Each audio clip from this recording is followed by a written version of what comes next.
안녕하세요. 진리의 과학의 진리입니다. 이번엔 16번째 시간으로 만유인력에 대한 심화 내용들을 설명드리는 시간을 갖고자 합니다. 그럼 영상 시작하도록 하겠습니다.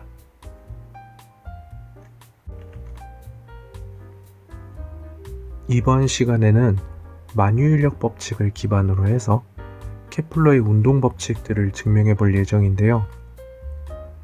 케플러의 첫 번째 법칙인 타원 궤도의 법칙, 그리고 두 번째 법칙인 면속도 일정 법칙, 그리고 세 번째 법칙인 조화 법칙들을 각각 증명해 보도록 하겠습니다. 그리고 마지막으로는 구껍질에 해당하는 중력을 계산하는 구각 정리에 대해서 설명드리는 것으로 영상을 마무리하도록 하겠습니다. 지난 시간에는 콜로라도 대학교에서 제공한 시뮬레이터를 기반으로 여러가지 속도에 따라서 달라지는 궤도들을 확인했었습니다. 어떤 물체는 타원 운동을 하기도 하고, 어떤 물체는 원 운동을 하기도 하고, 그리고 어떤 물체는 쌍곡선 운동을 하기도 합니다. 만약에 속도 조건이 잘 맞아 떨어지면 포물선 운동을 하는 경우도 있습니다. 이것들은 모두 2차 곡선을 기반으로 하고 있는데요. 보시는 바와 같이 속도에 따라서 달라지는 궤도들을 어떻게 구할 수 있는지 그 계산 방법에 대해서 한번 알아보도록 하겠습니다.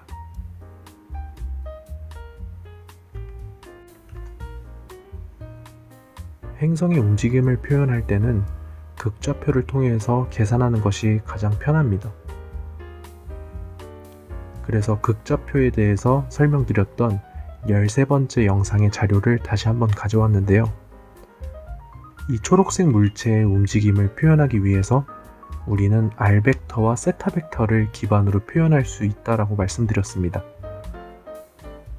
그때 R벡터와 세타벡터는 서로 수직관계이기 때문에 우리는 이 벡터들의 미분값들을 각각 계산할 수가 있었고, 이 계산된 미분값을 기준으로 해서 특정 거리를 표현하는 R벡터를 시간에 한 번 미분했을 때 값을 계산할 수 있었습니다. 그리고 이것을 한 번 더 미분하게 되면 가속도를 계산할 수가 있는데, 이 식들을 정리하게 되면 R벡터에 해당하는 크기는 이렇게, 그리고 세타벡터에 해당하는 크기는 이렇게 정리할 수가 있었어요. 제가 이것은 외워두면 좋다라고 말씀드린 적이 있는데, 이것을 기반으로 해서 만유인력 법칙을 활용한 케플러 법칙 증명을 보여드리도록 하겠습니다. 우리는 극좌표계를 기반으로 해서 물체 가속도의 크기와 방향을 정할 수 있었고, 만유인력 법칙을 통해서도 그 가속도의 크기와 방향을 결정할 수가 있었습니다. 그때 R벡터와 세타벡터는 각각 독립이기 때문에 R벡터는 R벡터끼리, 그리고 세타벡터는 세타벡터끼리 그 크기를 비교하는 것이 가능합니다. 그래서 R벡터끼리 그 크기를 비교해보면 초록색 텀은 빨간색 텀과 같다라는 것을 알 수 있고, 파란색 텀 자체는 우항에 세타벡터가 없기 때문에 0인 것을 확인할 수가 있어요. 그런데 이 파란색 텀 자체는 R분의 1에 R제곱 세타닷을 미분한 형태로 표현이 가능한 것을 알 수가 있습니다. 그래서 우리는 이 미분한 값이 0이기 때문에 R제곱 세타닷이 H라는 상수를 가진다 라고 정리할 수가 있습니다.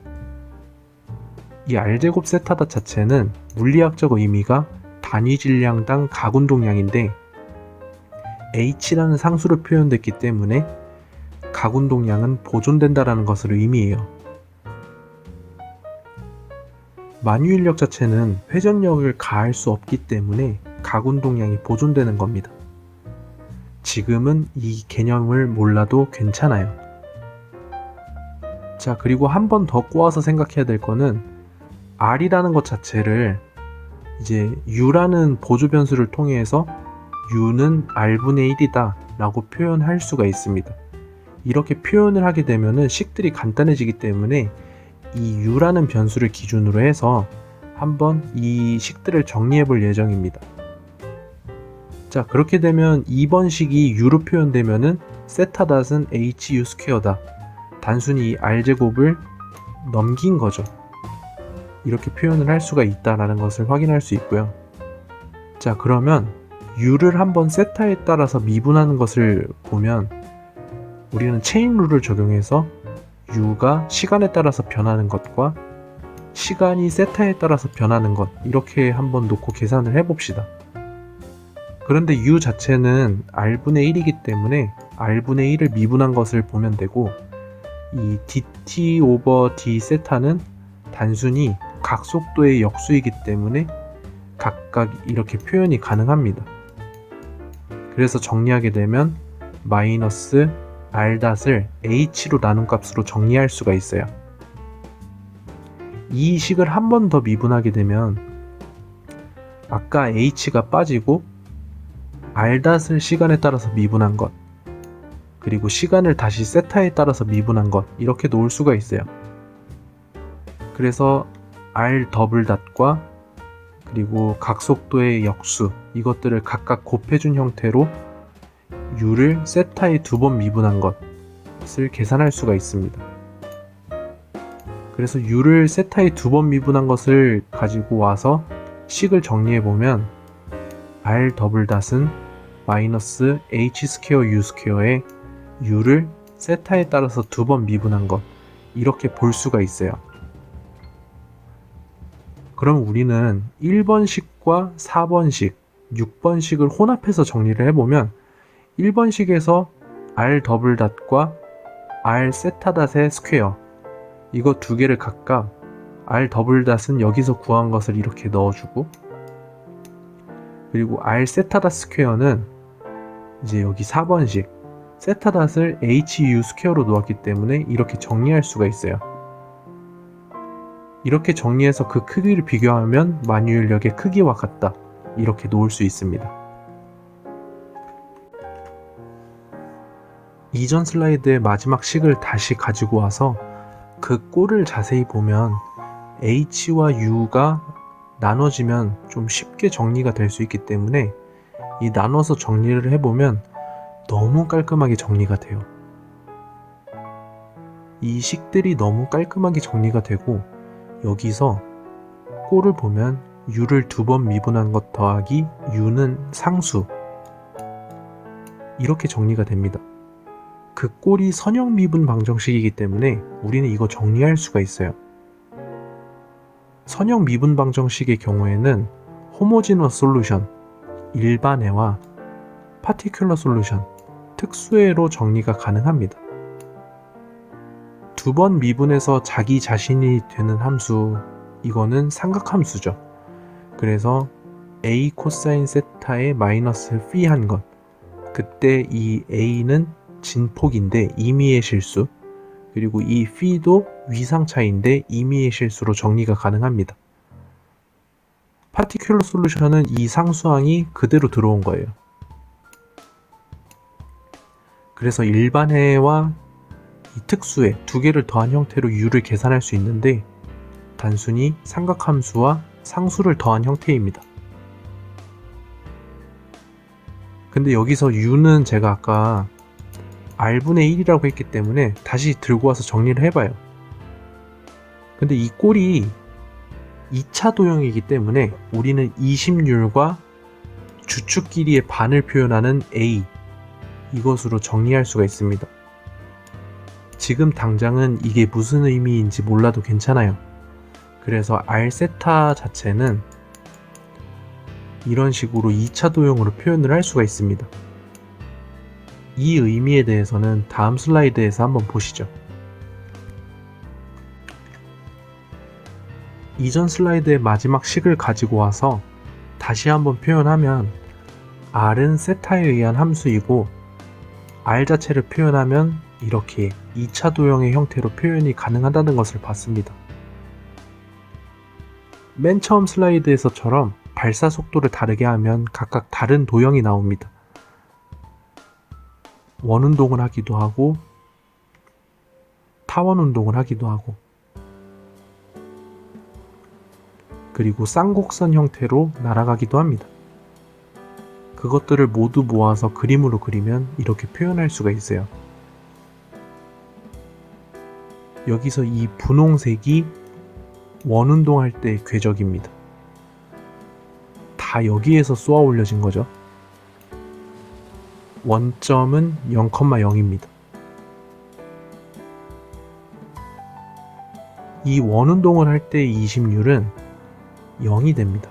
그래서 2가 0이면 원운동입니다. 만약에 2가 0과 1 사이이면은 이 타원형으로 운동하는 것을 알 수 있습니다. 이것들이 전부 이심률이 0과 1 사이일 때예요. 그런데 만약에 이심률 자체가 1이 되면 포물선 운동을 합니다. 이게 2가 1일 때예요. 만약에 이심률이 1보다 크게 되면 쌍곡선입니다. 이렇게 우리는 궤도를 구하는 것이 가능하고 대부분 타원 운동을 한다라는 것을 확인을 했습니다. 이렇게 우리는 만유인력 법칙을 기반으로 해서 케플러의 제1법칙을 증명해 봤습니다. 자, 이번에는 케플러의 두 번째 법칙인 면속도 일정 법칙을 증명하는 것을 보여드리겠는데요. 아까 궤도를 구할 때 네 번째 식에서 우리는 R제곱 세타 다시 H다라는 것을 확인을 했었습니다. 단위 질량당 각운동량이 보존된다라는 뜻이죠. 자, 이번에는 면속도를 한번 정리를 해보면 면속도에서 제일 중요한 건 미소 면적인데 이 미소 면적은 이 사이값, 미소 각도에 의해서 정리가 가능합니다. 이 부채꼴의 너비 구하는 공식을 그대로 활용을 하면 되고요. 단위 시간당 단위 면적, 이것을 표현할 때는 2분의 1 R제곱에 이 각속도를 곱한 것. 그런데 이게 통째로 H가 됐죠. 그러니까 다시 얘기하면 각운동량이 보존되면 항상 단위 시간당 단위 면적이 동일하다는 겁니다. 너무 단순하게 케플러의 이 법칙이 증명이 됐습니다.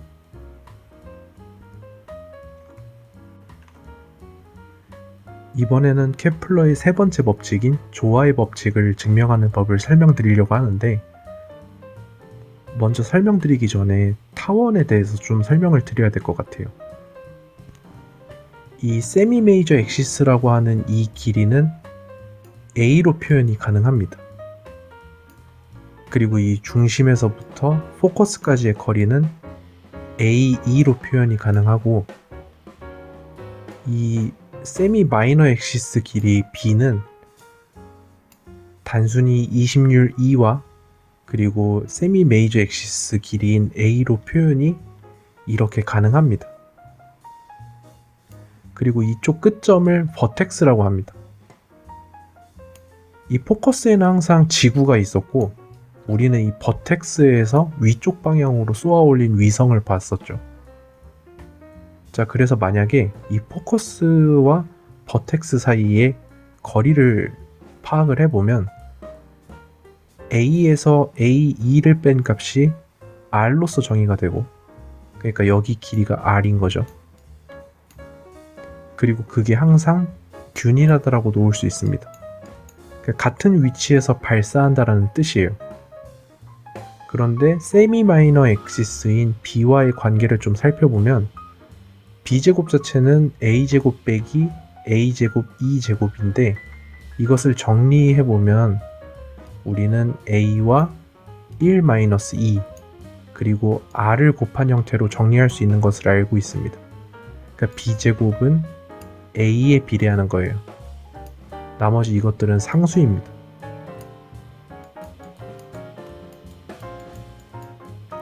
자, 이 상태에서 우리는 아까의 식들을 좀 소환할게요. 면속도 관계를 좀 소환을 해보면 dt분의 da는 2분의 1 h다라고 정의할 수가 있었는데, 이게 면속도이기 때문에 한 바퀴 돌아갔을 때의 면적을 계산해 보면 타원의 면적이 나오는 것을 알 수 있어요. 그런데 이게 시간 단위의 값이기 때문에 이것에 단순히 주기를 곱한 게 면적이 됩니다. 그런데 이 AB 파이 자체는 이 12번식을 가져와서 정리를 해보면 A의 2분의 3승에 이거 전부 다 상수입니다. 상수를 곱한 형태로 나타내는 것을 알 수가 있어요. 그래서 정리하면 이 세미 메이저 엑시스 A의 세제곱이 주기의 제곱에 비례한다 라는 것을 알 수가 있습니다. 이게 케플러 법칙은 과접합 상태인데요. 1법칙과 2법칙을 알면 3법칙은 당연히 증명이 되는, 3개 중에 2개만 있어도 되는 법칙이었습니다. 그런데 이런 법칙들을 만유인력 법칙을 기반으로 해서 하나하나씩 이것과 같이 정리를 해봤습니다. 이번에는 구각 정리에 대해서 알아보겠습니다. 이 뉴턴이 처음으로 구형의 물체와 만유인력의 관계를 파악하기 위해서 정리했던 것이고, 이 생각의 기초는 구 자체를 여러 개의 껍데기들의 적층으로 본 것입니다. 그래서 우리는 그 껍데기에 의한 영향을 볼 거예요.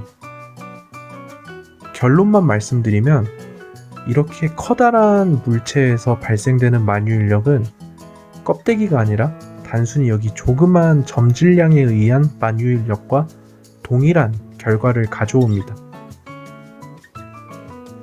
이것을 정리한 것을 한번 증명해 보고자 합니다. 자, 그래서 이제는 구껍질에 해당하는 만유인력의 크기를 계산을 해야 되는데, 이번에는 구껍질 자체를 원껍질의 적층으로 볼 겁니다.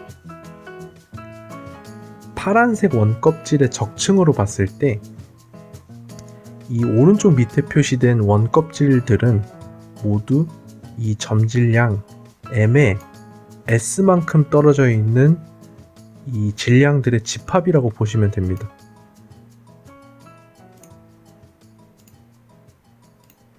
그래서 우리 이 원껍질을 가지고 얘기를 해봐야 되는데, 원껍질들은 모두 이 점질량의 S만큼 떨어져 있기 때문에 이 S를 기준으로 만유인력의 크기를 보면 되는데, 그 방향들이 모두 이제 S 방향으로 발생을 하죠. 이것들은 모두 이 적층이 되면은 그 크기가 중심으로 흘러가기 때문에 이 p를 기준으로 해서 코사인 p만큼의 감소가 있습니다. 그래서 미소 만유인력을 미소 질량에 따른 그 크기를 비교해 봤을 때 만유인력식에다가 코사인 p를 곱해준 형태로 정리해야 돼요. 근데 우리 그 길이에 대해서 좀 계산을 해봐야 되기 때문에 제2 코사인 법칙을 가져옵니다. 먼저 p에 대해서 정리를 해보면 이 반지름 라지 r 자체는 s제곱과 r제곱에서 2sr의 코사인 p를 곱해서 뺀 형태, 이렇게 코사인 제2법칙을 설정할 수가 있는데, 그것을 다시 정리해보면 코사인 phi 자체는 2sr분의 s제곱 더하기 스몰 r제곱 빼기 라지 r제곱, 이렇게 정리가 가능합니다. 자, 이번에는 이 세타, 이것을 기준으로도 제2 코사인 법칙을 적용시킬 수가 있는데, 이 s제곱 자체가 r제곱에 라지 r제곱 마이너스 2r 라지 r 코사인 세타, 이렇게 정리할 수 있고, 똑같이 정리를 해보면 코사인 세타 자체를 이렇게 정리할 수가 있죠. 그래서 우리는 이 세타와 phi 그리고 길이들에 대한 관계를 알아봤는데요. 근데 만약에 이 5번식을 미분을 하게 되면 마이너스 사인 세타가 나오고 이제 단위 d세타를 곱해준 값이 여기서는 변수가 s밖에 없기 때문에 이것을 미분한 값인 ds 값 그리고 나머지 상수를 정리해 준 것 이렇게 정리할 수가 있어요. 그래서 이 식을 좀 간단하게 써보면 사인 세타 d세타는 r분의 s의 ds 이렇게 정리가 가능합니다. 이전 슬라이드에서는 구껍질의 각 길이와 각도에 대한 관계를 알아봤으면 이번에는 미소 질량에 대한 관계를 알아보고자 합니다. 이 미소 질량의 크기를 먼저 알아보면 밀도와 단면적에 의해서 계산할 수가 있는데 여기서 이 전체 질량 m과 4파이 r² 이거는 구껍질의 단면적이죠. 그러니까 이거는 면적 밀도가 됩니다.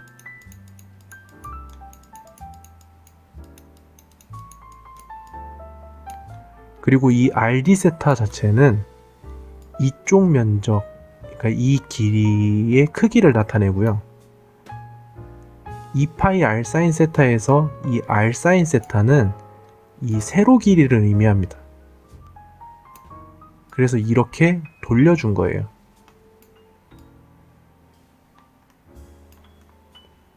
그것을 좀 정리를 해보면 2분의 1 m의 사인 세타 d 세타로 정리가 가능합니다. 이게 미소 질량이에요. 그럼 이제 미소 질량도 나왔겠다. 미소 질량에 의한 만유 인력도 알고 있으니 정리를 해보자고요. 세타를 0에서부터 파이까지 돌린 거죠. 그것을 적분을 해보면 1번과 7번을 합쳐야겠죠.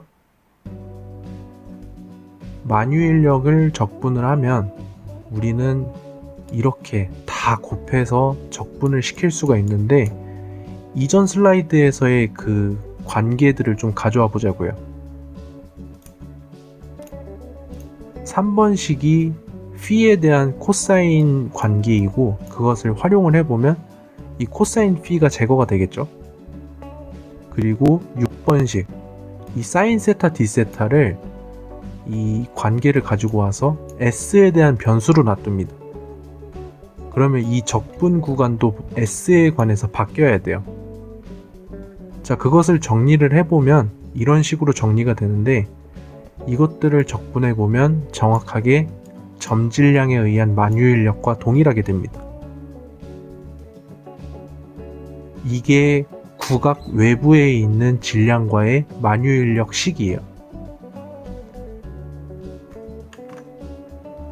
우리는 구각 외부에 있는 점질량과의 만유 인력 관계를 알아봤으면 구각 내부에 있는 점질량과의 관계도 알 수가 있어요. 그때는 적분 범위가 좀 바뀌어야 되는데 적분 범위는 이 가장 짧은 것부터 점점 증가하다가 이 거리까지입니다. 그래서 아까 계산된 구각 외부의 만유 인력 식과는 다르게 이 적분 범위가 바뀌게 되는데 적분 범위가 이렇게 바뀌죠. 이거는 그대로 0이 됩니다. 다시 얘기하면 동일한 밀도를 가진 균일 밀도 분포를 가지는 구각 내부에서는 만유 인력의 크기가 0이 됩니다.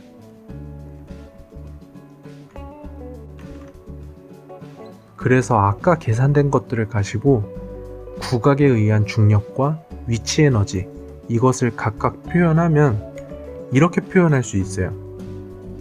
그러니까 구각 외부와 내부가 정확하게 갈립니다. 여기 이 점선으로 표시된 위치가 정확하게 구각의 위치가 되겠고 구각 내부에서는 이 중력 자체가 0이 됩니다. 정확하게. 근데 여기서 구각에 의한 중력과 위치 에너지 관계는 적분과 미분이에요. 힘을 적분하면 위치 에너지가 되고 위치 에너지를 미분하면 힘이 됩니다. 다시 얘기하면 국악 내부에서는 만유인력이 존재하지 않고요. 그리고 또한 이 만유인력이 계속 0이기 때문에 국악 내부에서는 위치 에너지의 변화가 없습니다.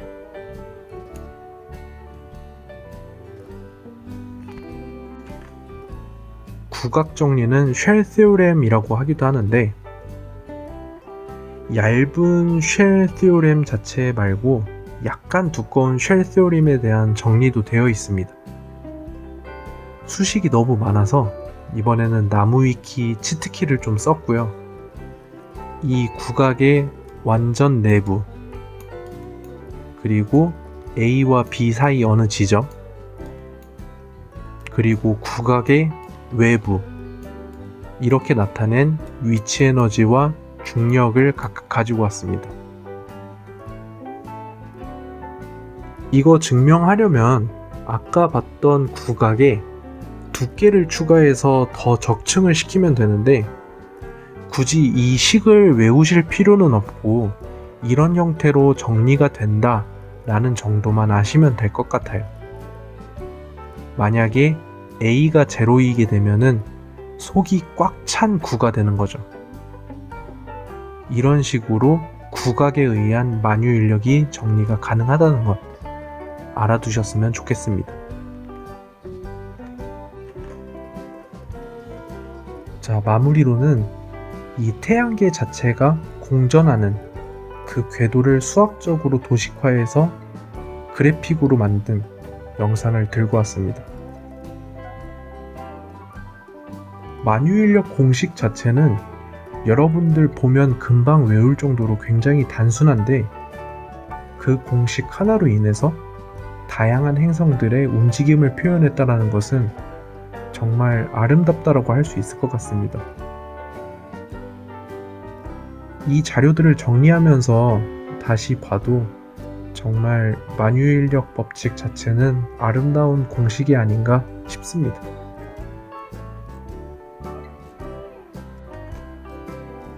제가 준비한 영상은 여기까지이고요. 시청해주셔서 감사합니다. 저는 진리의 과학의 진리였고요. 다음번엔 조금 더 유익한 영상으로 여러분들을 찾아뵙겠습니다. 감사합니다.